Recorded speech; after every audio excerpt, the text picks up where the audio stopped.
요셉 시리즈 오늘 세 번째 시간인데요. 요셉의 인생에 고난이 점점 더 깊어집니다.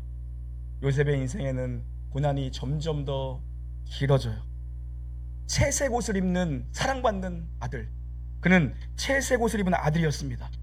그런데 이제 종의 옷을 입는 노예가 되었어요. 그것도 모자라 이제 죄수복을 입는 감옥에 갇힌 죄인이 되었습니다.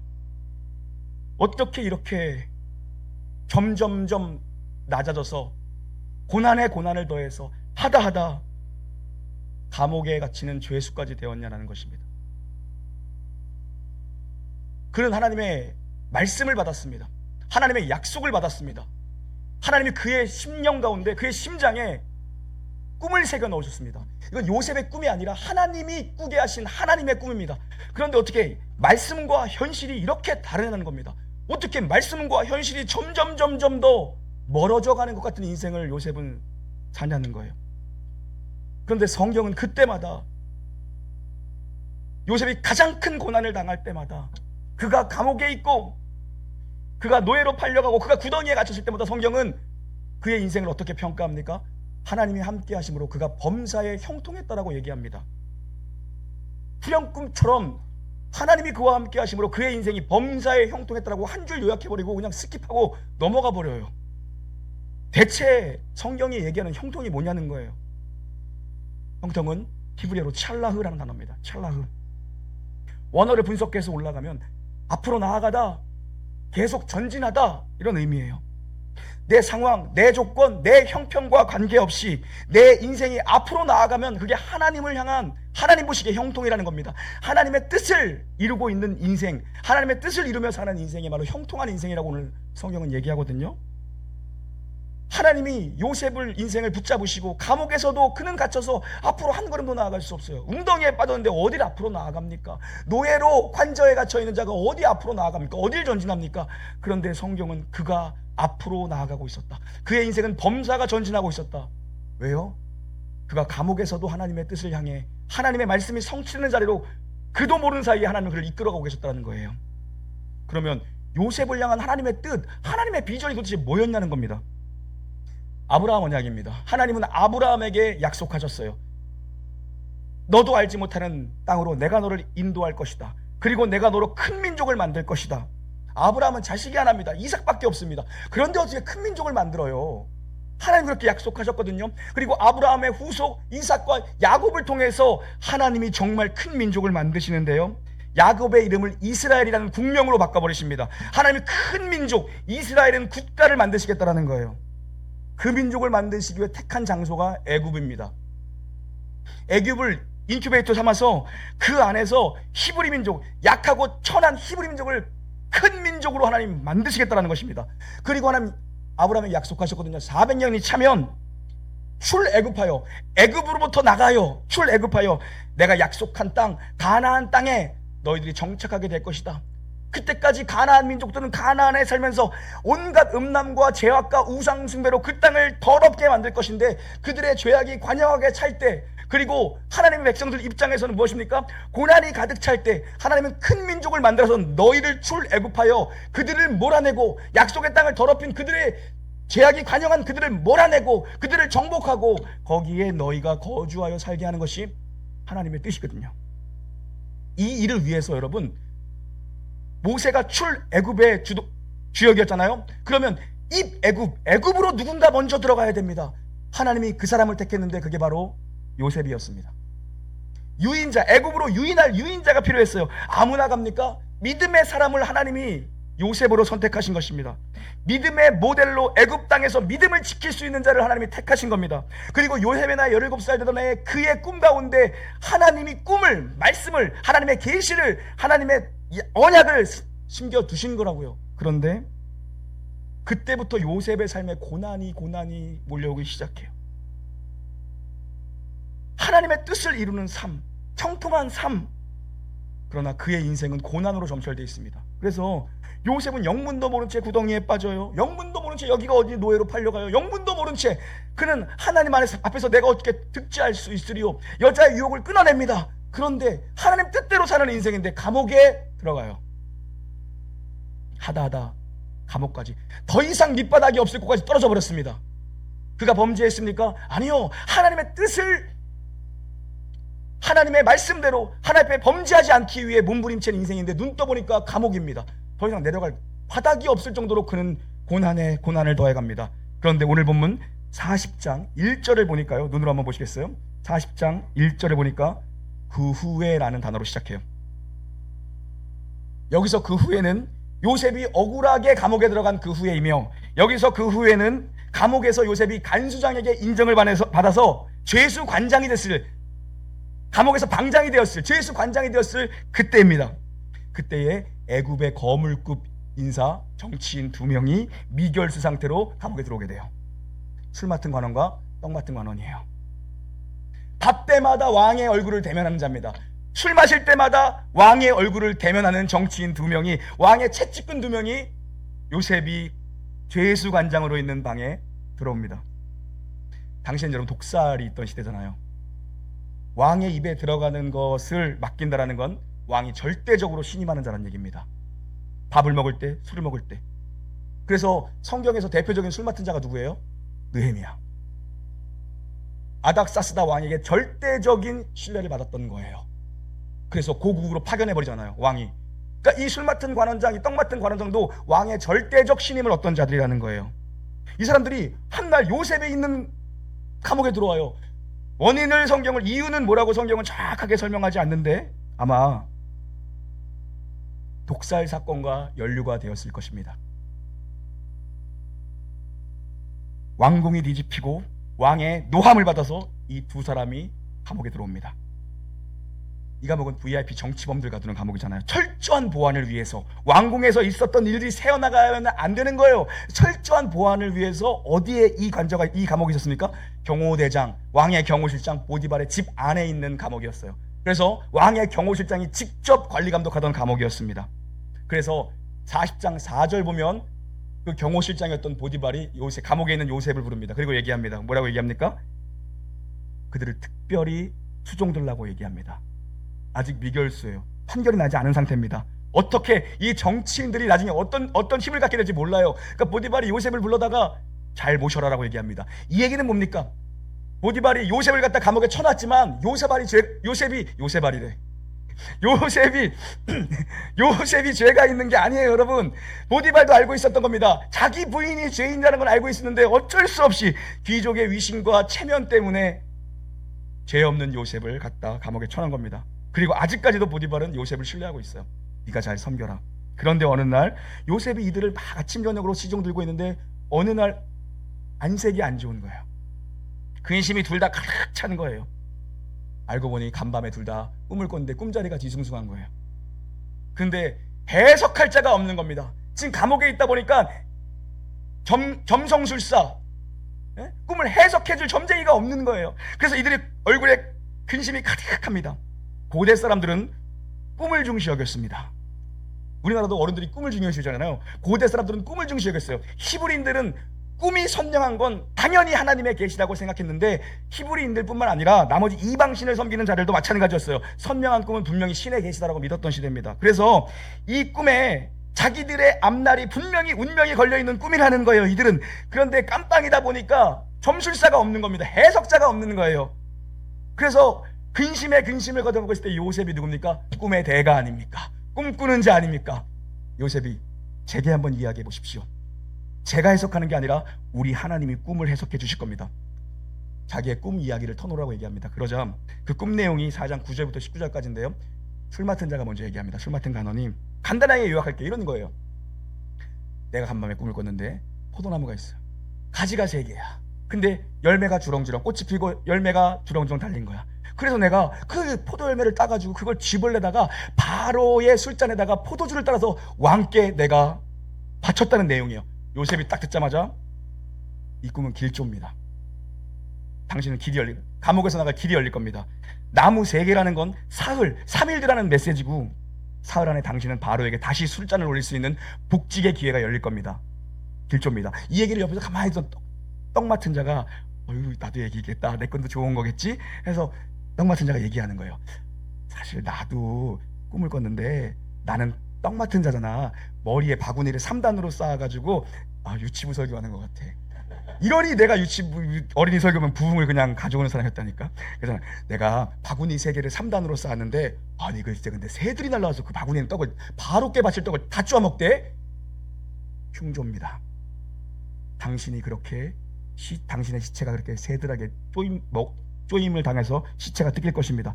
그리고 바구니가 3개였다는 건 3일 안에 이 일이 이루어질 것입니다. 허겠죠. 술 맡은 관원장 그래서 저 술술 풀리고요. 떡 맡은 관원장 뭐 돼요? 떡 돼요. 3일이 지났는데 3일 뒤가 바로의 생일이었습니다. 그래서 요셉이 해석한 그대로 이루어지는데 술 맡은 관원장은 복직이 됩니다. 그리고 특별 사면인 거죠. 특사를 받은 거예요. 바로의 생일날. 그리고 떡 맡은 관원장은 정말 나무에 매달립니다. 죽습니다. 근데 요셉이 이 해석을 듣고 나서 술 맡은 관원장에게 청탁을 합니다. 신신당부를 해요. 뭐라고 얘기합니까? 만약에 의원님, 만약에 내가 꿈을 해석한 대로 당신이 복직이 되면 그때 나를 잊지 마십시오. 나 정말 억울하게 여기에 갇혔습니다. 나는 잘못한 것이 없습니다. 나는 그냥 히브리 노예일 뿐입니다. 바로에게 이야기해서 나를 제발 풀어주십시오. 그러니까 뭐 여기까지는 성경에 나온 이야기인데 이제 안 나온 얘기. 뭐라 그랬겠어요? 얼마나 기분 좋아요. 공수표 안 바랬겠죠. 야, 내가 나가면 네 인생 이제 끝이다. 나만 나가면 넌 불행 끝, 행복 시작이고 네 인생 이제 하이웨이야. 아스팔트 깔 거야. 걱정하지 말아라. 얼마나 떠들었겠어요. 그래서 떡 맡은 관원장은 죽는다 그러는데 자기는 복직돼서 다시 바로 앞에 선다고 하니까 온갖 공수표를 다 날렸을 거라고요. 그런데 사흘 뒤 바로의 생일날 정말 이 일이 현실이 됩니다. 23절. 이때 요셉은 이번이야말로 주님이 주신 마지막 찬스다. 이거야말로 내가 나갈 수 있는 기회다. 아마 그 확신이 있었을 겁니다. 23절 함께 읽겠습니다. 23절입니다. 시작. 술 맡은 관원장이 요셉을 기억하지 못하고 그를 잊었더라. 아멘.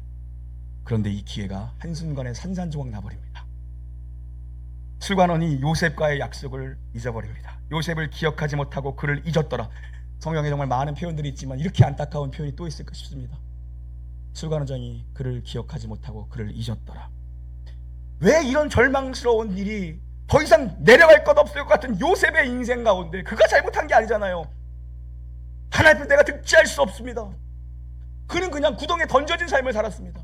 노예로 팔려가는 삶을 살았고 죄 없이 감옥에 갇히는 삶을 살았습니다. 그런데 이 마지막 찬스, 얼마나 이번이 기회라고 생각, 그들이 얼마나 영향력 있는 사람이었으면 요셉이 청탁까지 합니다. 나를 제발 기억해 주십시오.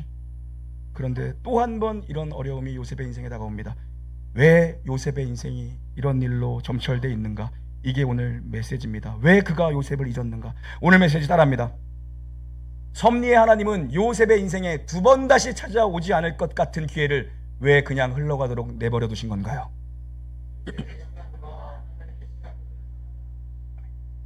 여러분, 내가 생각하고 내가 계획하는 내 때가 있는데 우리의 인생은 내 계획과 내 시간표대로 사는 게 아니라 하나님의 계획과 하나님의 시간표대로 사는 겁니다.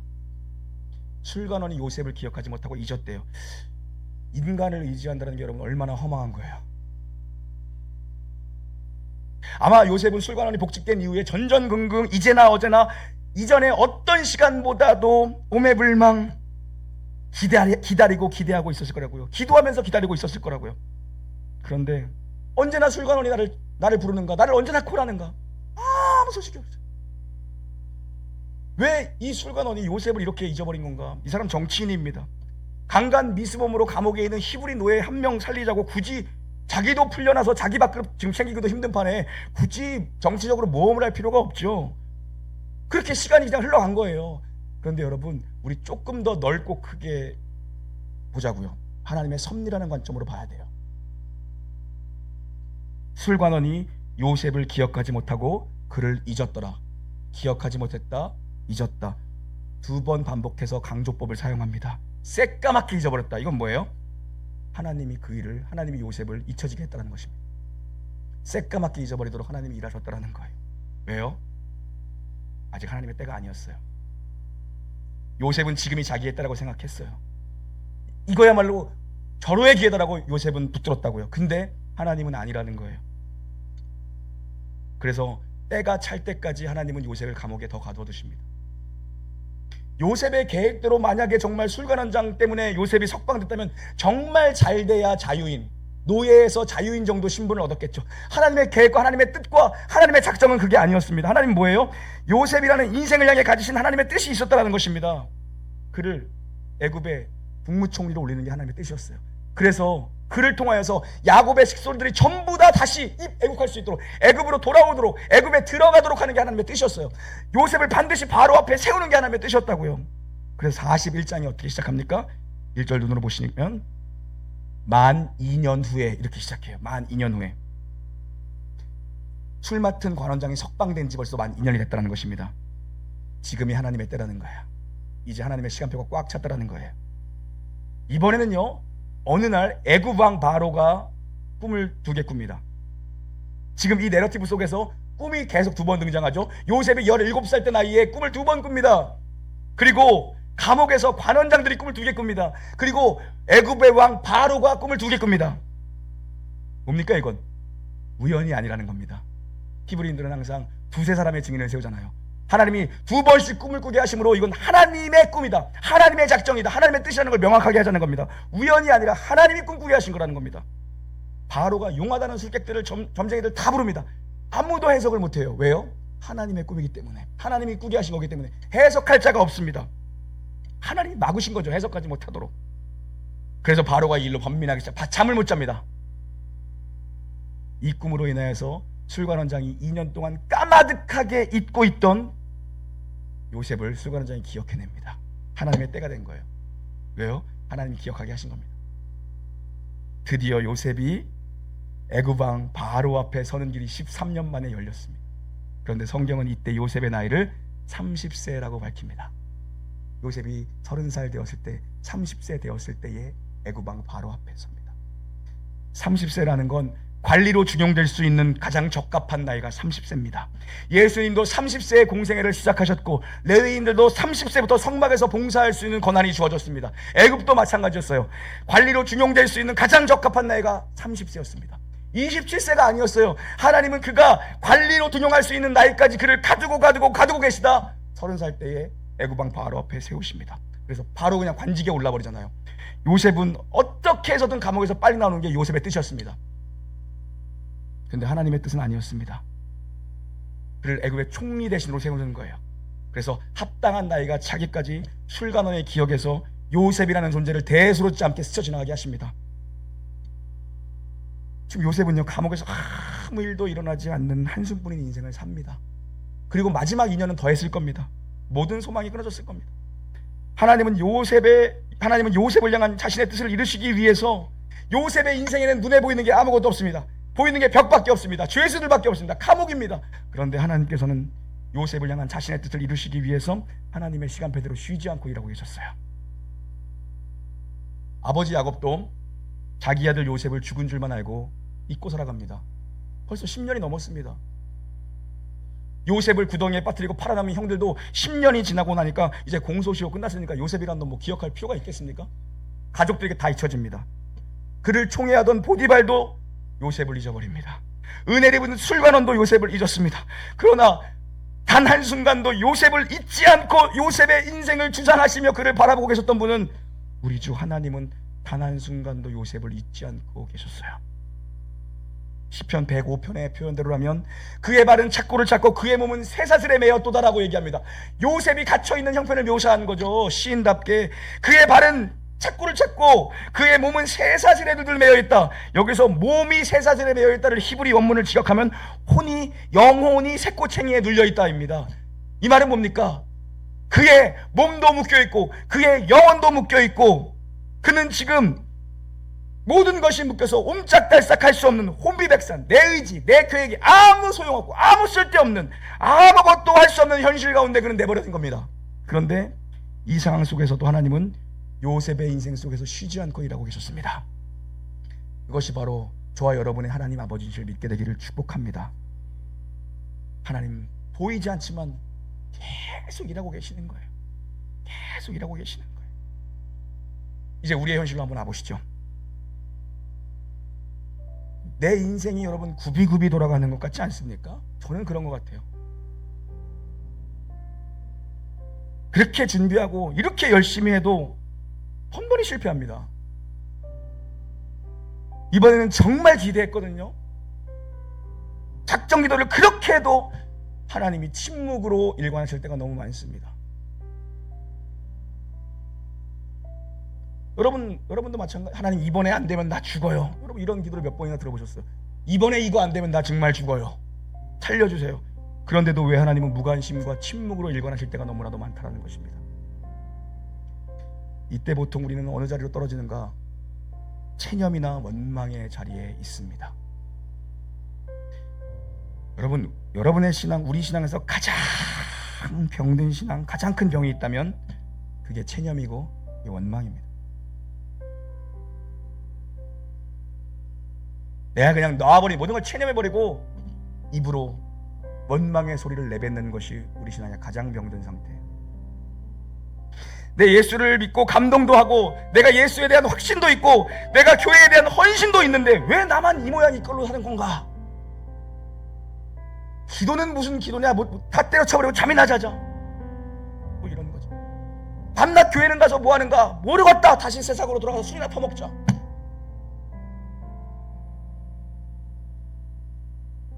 아니요. 그러면 난 하나님을 떠날 수가 없습니다. 왜냐하면 하나님이 나를 시간 속에서 붙들고 계시기 때문이에요. 하나님은 영원하신 분입니다. 영원 속에 거하시는 분이 성령으로 우리와 함께 하시며 나의 인생이 고난의 구덩이에 던져져 있을 것 같아요. 하나님 이렇게 열심히 살았는데 이게 뭡니까? 이 비참한 현실 속에서도 하나님 나를 놓지 않고 시간 속에서 나를 붙들고 가시더라는 것입니다. 이 체념과 절망 속에 있는 나를 일으키는 힘이 뭡니까? 그게 믿음입니다. 성경이 밤낮 믿음이라고 얘기하는 건 도대체 믿음이 뭐냐는 겁니다. 약속과 현실 사이의 간격을 메우는 것이 믿음입니다. 어떤 각오, 어떤 선택, 어떤 관념이 아니라 믿음이란 실제로 시간과 역사 속에서 나를 위해 하나님이 일하고 계신다는 것을 볼 수 있는 게 믿음의 눈인 겁니다. 인생은 내 시간표가 아닙니다, 여러분. 하나님의 시간표에 따라 사는 걸 배우는 게 믿음입니다. 실패했다고 안 됐다고 이번에 안 됐다고 여러분 속상해하지 마십시오. 저도 속상할 일 많습니다. 땅 칠 일 많습니다. 제 계획대로였으면 3,000명은 벌써 세례 줬어야 되거든요. 하나님이 아직 300명도 세례를 못 베풀게 하시네. 여러분도 마찬가지죠. 내 인생이 이게 뭔가 할 때 우리 절망 속에 빠져 있을 때가 너무나도 많습니다. 그러나 하나님의 시간표에 따라 살아가는 걸 배우는 게 믿음의 길을 가는 거예요. 요셉 이야기에 우연은 없습니다. 우연은 세상 사람들이 하는 이야기입니다. 요셉의 인생에 낭비된 시간도 없습니다. 구덩이도 노예도 감옥도 결코 헛되거나 결코 낭비된 시간이 아니었습니다. 우리는 그러죠. 내가 좀 잘 나갈 때는 내가 얼마나 24시간이 모자랄 정도로 내가 뛰어다녔는지 알아? 천만의 말씀이요. 하나님은 구덩이 같은 나의 지금의 현실 속에서 괴로움 가운데 내 영혼이 책고챙이에 눌려있고 내 발이 착고에 차서 내가 예전에 잘 나갈 때는 떵떵거릴 때 아이고 아니요. 하나님은 이런 비참한 웅덩이에 갇혀있는 내 현실, 그래서 어디 창살 앞에서 한 걸음이면 내가 감옥에서 어디를 걸어갈 수 있습니까? 하나님 말씀하십니다. 네가 네 힘 가지고 뛰어다닐 때보다 나는 감옥 안에서 그동안 네가 걸었던 한 걸음에 3걸음 4걸음을 더 걷게 하는 것이 하나님의 일하심의 신비라고 말씀하십니다. 여러분의 현실, 여러분의 어느 경우, 여러분의 어느 처지에서도 여러분의 하나님이 하나님 되시기를 단 한순간도 중단하신 적이 없다라고 오늘 분명히 성경은 증언합니다. 내가 괴로운 현실 속에서도 하나님을 떠날 수 없고 오늘도 내가 여기 서 있는 건 뭡니까? 하나님이 나를 그냥 두지 않고 오늘도 나를 붙드시기 때문에 내가 괴로워도 주님을 떠날 수가 없습니다. 주님, 내가 도망가고 싶어도 도망갈 곳이 없습니다. 주님, 우리가 시간 속에서 나이를 한 살 한 살 못해 하나님이 하시는 일이 내 인생 속에서 여러분 계속 쌓이고 있는 거예요. 어제가 없는 오늘은 없습니다. 나는 이거 헛된 시간 보냈구나라고 생각하죠. 내 친구들은 지금 벌써 뛰어다니는데 나는 이게 뭔가 하나님의 시간 속에서 하나님이 사랑하는 자들에게 헛된 시간을 허락하지 않습니다. 오히려 멈추어 있고 아무것도 할 수 없는 지금의 현실 속이 내가 하나님과 더 가까이 하나님의 뜻을 향해 전진하고 있는 시간이라는 겁니다. 오늘도 하나님의 은혜가 우리 인생 속에 빼곡히 쌓여가고 있어요. 이제 여러분 그만 여러분 인생의 체념과 그 입술의 원망을 그만 유보합시다. 판단을 유보합시다. 우리 아무것도 몰라요. 오늘의 안 좋은 이 현실이 내일에 어떻게 바뀔지 아무도 모릅니다. 성경 어디를 봐도 요셉이 하나님을 원망했다는 얘기가 없습니다. 요셉이 체념해버리고 난 모든 걸 던져버렸다는 얘기가 없습니다. 우리 이제 그만 판단 유보하자고요. 체념과 원망을 거두시고 믿음으로 우리의 판단을 유보합시다. 내가 아는 것보다 하나님이 훨씬 더 큰 분이십니다. 내가 가진 믿음보다, 내 믿음은 좁쌀만한 믿음입니다. 믿음보다 하나님은 크신 분입니다. 여러분의 인생이 마이너스 같아도 그 마이너스 가지고도 곱하기를 만드시는 분이 우리 하나님입니다. 이 하나님을 온전히 신뢰하며 실수가 없으신 하나님의 손에 내가 붙들려 있음을 오늘도 믿음으로 확인하는 귀한 한 주가 되기를 주의 이름으로 축복합니다. 찬양하죠.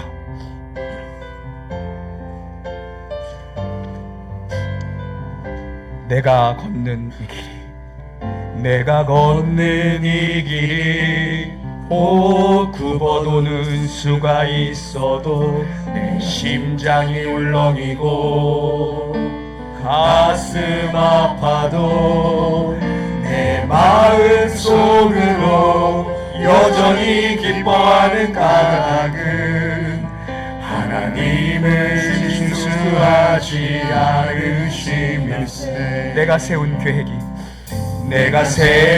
계획이 빗나갈지 모르며 나의 희망이 덧없어질지 모르겠지만 나의 희망 덧없이 쓰러질 수 있지만 나 여전히 인도하시는 주님을 신뢰하는 까닭은 주께서 내가 가야 할 길을 찾으심일세. 다시 한번 고백합시다. 내가 걷는 이 길이, 내가 걷는 이 길이 굽어도는 수가 있어도 내 심장이 울렁이고 가슴 아파도 내 마음 속으로 여전히 기뻐하는 까닭은 하나님을 실수하지 않으심일세. 내가 세운 계획이 빗나갈지 모르며 나의 희망 덧없이 쓰러질 수 있지만 나 여전히 인도하시는 주님을 신뢰하는 까닭은 주께서 내가 가야 할 길을 잘 아심일세. 어둠이 깊어 날이 다시는 밝지 않을 것 같아 보여도 밝지 않을 것 같아 보여도 내 신앙 부여잡고 주님께 모든 걸 맡기리. 하나님을 내가 믿음일세. 지금은 내가 볼 수 없는 건 너무 멀리 가물가물거려도 너무 멀리 가물가물 아른거려 운명이여 나 두려워하니 나 두려워하니 만사를 주님께 맡기려 만사를 주님께 내어맡기리. 차츰 안개는 거치고 하나님 지으신 빛이 뚜렷이 보이라. 가는 길이 온통 어둡게만 보여도 하나님은 실수하지 않으신다네. 차츰 안개는 거치고 하나님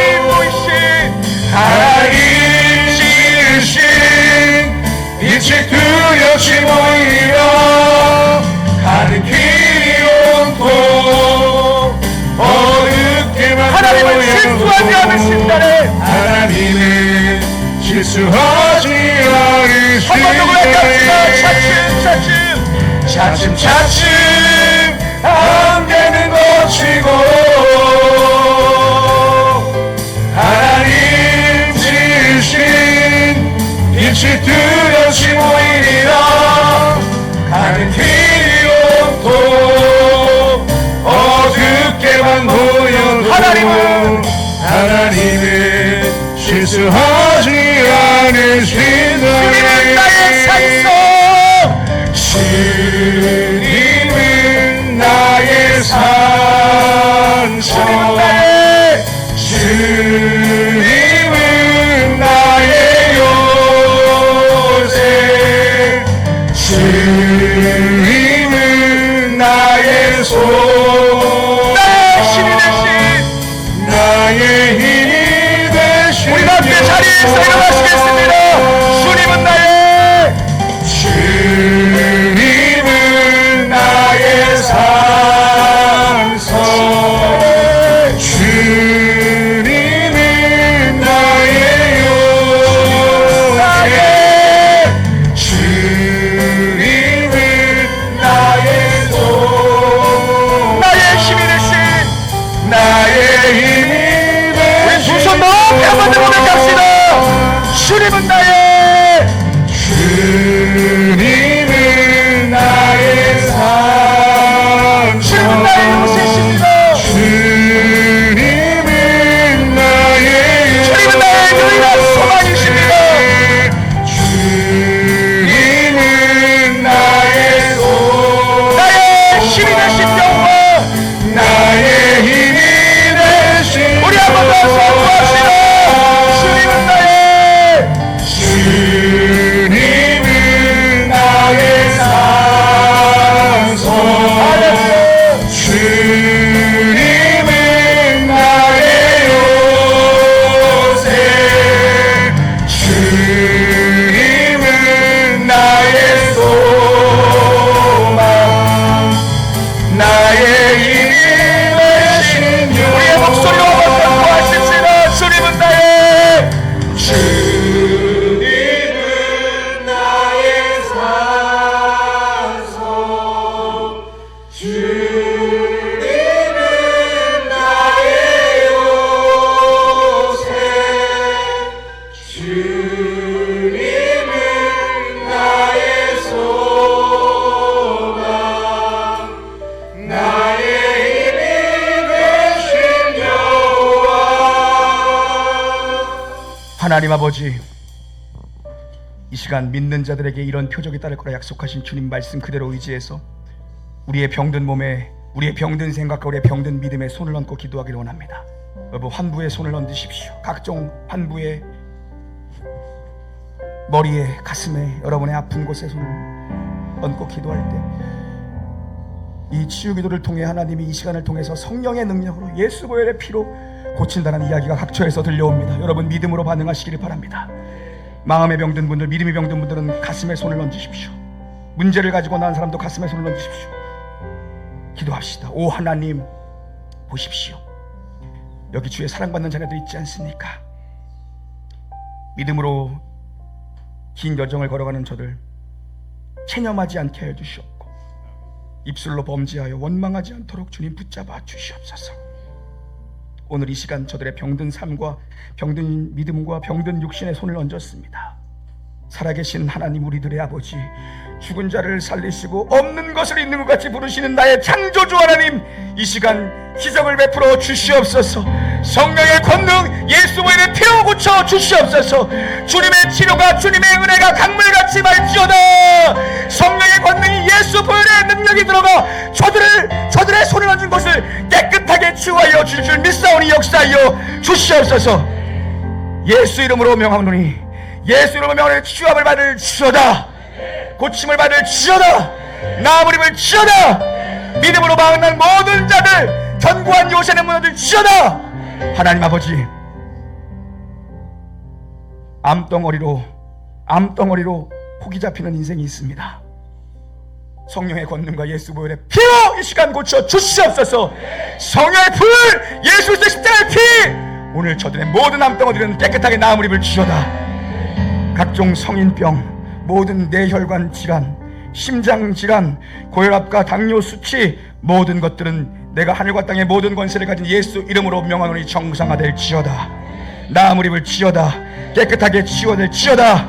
암으로 가기 직전의 단계에 있는 혹들, 기형화된 세포들, 자가 면역증으로 고생하는 자들, 염증, 알러지, 피부병, 비염 모든 것들은 내가 생명의 예수 이름으로 명하노니 깨끗하게 나음을 입을지어다. 허리 디스크, 뼈마디, 관절 골수, 신경 근육통들 하나님 깨끗하게 강하게 회복시키고 고쳐 주시옵소서. 수술 후유증으로 고통당하는 자 없도록 치유하여 주시옵소서. 나음을 입게 하여 주시옵소서. 하나님 정신적으로 우울증과 공황장애, 불면증, 조현증, 대인기피증, 알 수 없는 편두통으로 고통당하는 자들이 있습니다. 하나님 모든 검정 의심을 떠나가게 하여 주시옵소서. 모든 금신 걱정 떠나가! 더러운 사단의 생각은 떠나가! 예수 보혈의 십자가의 보혈로 저들에게 평안을 허락하여 주시옵소서. 의학이 찾지 못하고 의학이 고치지 못하는 것, 의사의 말에 실망하지 않게 하여 주시옵고 예수 그리스도 십자가 능력을 바라본 자를 나음을 입을지어다. 하나님 물질 때문에 괴로워하는 지체들이 많습니다. 경제의 주인 되시고 돈의 주인 되시고 모든 세상 모든 걸 경영하시는 주님, 돈의 주인이신 주님 앞에 간구합니다. 저들의 생업에 묶여있는 모든 것들 하나님 명하여 주시옵소서. 성령의 기름 부음을 받게 하여 주시옵소서. 물질의 축복을 받게 하여 주시옵소서. 묶여있는 모든 것들은 나음과 풀림을 입을지어다. 모든 장벽은 무너질지어다. 꼬여있고 해결되지 않은 모든 문제에 대하여 나사렛 예수 그리스도 이름으로 말하노니 성령의 기름 부음을 받을지어다. 하나님 해결되어 하나님 앞에 온전한 것들이고 선한 것들이며 살게 하여 주시옵소서. 관계 때문에 괴로워하는 자들, 깨어지고 어그러진 관계 때문에 힘들어하는 자들 예수 안에서 사랑의 관계가 회복될지어다. 평안함으로 샬롬의 관계를 누리게 될지어다. 하나님 능력과 권세로 기도 응답하심에 감사드리고 각처에서 나음의 소식, 회복의 소식 들려오게 하여 감사드리고 믿사오니 주님 영광 받아주시기를 예수님의 이름으로 기도하며 우리 주 예수 그리스도의 은혜와 하나님의 사랑과 성령의 내주 교통 위로 감동 역사하심에 크시는 총이 내 계획가 아니고 내 시간 아니라 하나님의 시간표를 따라 살기를 소원 결단하는 그 믿음으로 인내하며 살기를 소원 결단하는 놀라운 게 모든 영가족들 머리 위에와 성도들의 가정과 주의 몸된 이 놀라운 교회 위에와 주께서 특별히 사랑하시는 이 나라 이 민족 위에 그리고 열방에서 생명을 걸고 복음 맡은 주의 종들 위에 이제로부터 영원궁이 함께 있을지어다. 아멘.